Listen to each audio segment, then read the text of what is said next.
first of all, congratulations on winning season 2 of House of Villains. Thank you. Thank you so much. Let's talk about the final banishment ceremony because some stuff went down. Um, when Jesse challenged Wes to get on his knees and beg for his vote to break the tiebreaker, did you believe Jesse was actually going to consider voting for Wes and hear him out, or did you think he was gonna just vote for you and turn on Wes no matter what? I 100% thought he was going to give it to him. Like, Really? yeah, he like being there in the moment, the tension and just the air in that room was so thick. I really believed that he was really going to do it. Like the look in his eye, he said, "Say sorry for the opportunity that you ripped out of these people's hand, and I will give you the opportunity." Like I really believed him. And I was very shocked when he like reached over him to shake my hand. That's actually what I was just gonna ask you. What was your immediate reaction? Because you just kept saying, "Wow, wow, oh my gosh," But, like that just but happened. what was more shocking than me winning is the way it happened. Like Mhm. that last banishment ceremony, being in that room, I've been doing like reality television for over 10 years. That was my number one most insane participation of a reality moment ever. Like that was an unbelievable thing to be a part of. Like I was very surprised at how it like played out. Kind of going off that, I'm actually curious. How long does the banishment ceremony take when you guys are filming? Like, how long does that whole thing It's take? it's it's way longer than what you see on That's what TV. I thought. That's why I was like, I'm sure it was even Let's the see. energy. From the moment we walk into the bookcase, then walk into the stronghold, then everything with Joel, then the elimination. I would say 2 to 3 hours, Wow. and it's freezing in there. Really? I'm gonna hey, to everyone watching in the TV world, don't look at it and just think we're in some nice normal temperature. It was ice cold. It was like an ice box where my heart used to be. I love that reference. But also it's great that the good thing about it being cold, I'm sure, is because you could wear all your really like warm coats. That's why I was wearing fur coats in there. People thought I was just being extra. It was freezing in there. That's why. I love it. I love it. So during the final banishment ceremony, it was revealed that Wes and New York met before the show and had a secret alliance. Some of your co-stars weren't too surprised. Did you strongly suspect that they had an alliance before, or were you surprised by this information? I had no idea. And even when she said it there, I still didn't really fully grasp it. Yeah. I grasped it when I watched the show. I didn't know that they were really like locked in, tied in, but not ever talking. And then after the fact, I'm like, damn, she never got into any arguments or had anything to do with West. So it was very sneaky. It was very sticky. I mean, as a viewer, I feel like it was the same way because she would got in fights with other people and Wes got in fights with other people, but they never had stuff between the both of them. But you didn't realize that at the time. Exactly, because I thought me and her had something going, and she was kicking me out of rooms, telling me to get the hell out and stuff like that. So Kind of going off that, Candy, Teresa, Larsa, Camilla, and ultimately Jesse all voted for you to win. You seemed a bit surprised that New York didn't vote for you, saying it says a lot about her character. Can you elaborate on that? because I just thought me and her had like an unspoken thing going on, but then Hmm. clearly her alliance was stronger with Wes, and I just she was somebody that I felt like throughout the show that I was always like riding for. Like me and Right. her, we kept having conversations and saying, "Hey, look, if if we could take each other to the end, hey, let's do it. I got your back. I'll never let anyone cross you." Like I was never gonna put her up for banishment, and it wasn't the energy wasn't reciprocated. Right. Right. Were you surprised by any of those who voted for you or anybody else who didn't vote for you? I was surprised. I was mainly just surprised about the New York thing. I knew Victoria wasn't voting for me. I know Rich wasn't voting for me. Um, like the people who weren't voting for me, like they didn't show it But when I had to give my speech about, hey, is there any last things you want to say before they go cast their votes? I Right. was like, yo, I pretty much said, hey, look,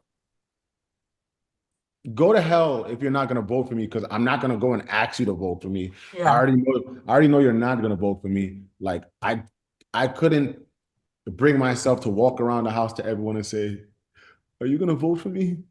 Will you vote for me?"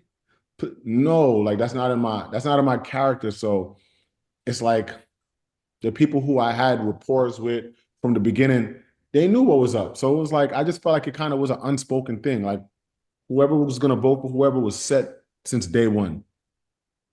That actually kind of brings me to my next question. You said that you stayed true to yourself throughout the competition from the minute you walked into the house, not bringing out any crazy moves such as Wes with an immunity letter, the fake immunity letter. Were there any moments during the show that you thought about reconsidering your strategy, such as the several times you were put on the hit list, or were you just like, no, I'm staying this way the whole way through? The word strategy never crossed my mind once while I was in that house. That's the crazy part. And I kind of said it in the end. I said, hey, I didn't come here playing a strategy. I came here and I was myself. And I guess some people call it a social strategy, but because Wes, he came at the end, he shook my hand and he was like, "You played a great social game." And when he said that, I was like, I guess it could be looked at as that, but I'm a social person. Like anyone who knows me, I'm around. I'm a very likable person. I'm a positive, fun-going guy, and I don't really do the bantering and all that other crazy nonsense too much. So it was like everybody knew, okay, Safaree, he's cool. He's not a threat. We ain't got to really worry about him. And I just really wanted to just have fun. So I guess my strategy was just being myself and having fun. What were your thoughts on that whole thing about Wes and the fake immunity letter? Um, it definitely was a dirty dog, underhanded move, and I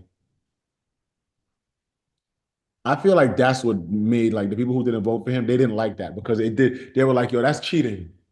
Like it wasn't even like with bananas. He had, wrote that letter. It wasn't like an immunity thing. You know what I'm saying? His thing was kind of like a different angle. But with this being immunity, it's like, damn, it made everybody more like, oh, hell no, Wes, we're not voting for you because you stayed this whole game. You didn't have to play. You didn't have to do nothing. And you're here at the finals. They're like, oh, no, it's not fair. You cheated with a fake snake and a fake letter. Nah. They're like, you got to sweat. You got to, you got to feel it. Yeah. You briefly touched upon this a little bit, but how would you compare your experience on House of Villains to appearing on Love and Hip Hop and other reality TV? Honestly, and I'm not saying this just because I won.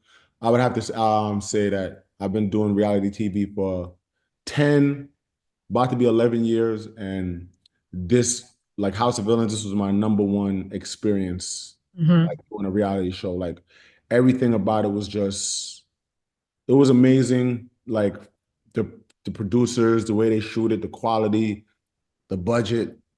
Um, just the whole angle of the show. It was more of like a fun, we get to be ourselves kind of show. It wasn't like it's not like the whole banter with arguing and just nonsense that goes on in the other shows. And I'm kind of like at a space where I want to back away from that kind of thing because it's like I'm on TV, I'm in these situations, and people believe everything they see. Sometimes things are enhanced, sometimes things are edited, and it's not a real perception of my character. So I kind of like that with House of Villains. I was able to really be myself. Yeah, for sure. Who from, it doesn't have to be from the Love and Hip Hop universe, but any reality TV star, who do Mhm. you think would be a good villain and do well on the show? Um, Mama D, that's Lil Scrappy's mama. Zell Swag. Mhm. Zell Swag might be too villainous for it. They would have to, yeah, they would need more security. Um, Mama D, Zell Swag, and who would be a good third person? It's hard to think because the other people who I'm thinking of, like Chaotic, he's funny. He's like another version of me. He's not like villainous. You know what I'm Yeah. saying? Scrappy, he's not a villain either. I don't know. Let me see. Kirk, Mendici, Ray J. I don't know what the hell Ray J would. Ray J would probably just be sleeping all the time. So that would be. Last question. Are Mhm. you still in touch with any of your House of Villains cast members? Has Richard reached out for some style advice? Yeah, you know what? We've all kind of been keeping in touch, and I said when the show ended, I was like, hey, like this was like a really amazing experience, and I don't think that this should just be okay. We did this and we never speak again. So I still speak to Teresa. I was just at Larsa's house the other day. Larsa, she's doing like some renovations and stuff like in her house, and I'm like a super house guru when it comes to renovation and stuff.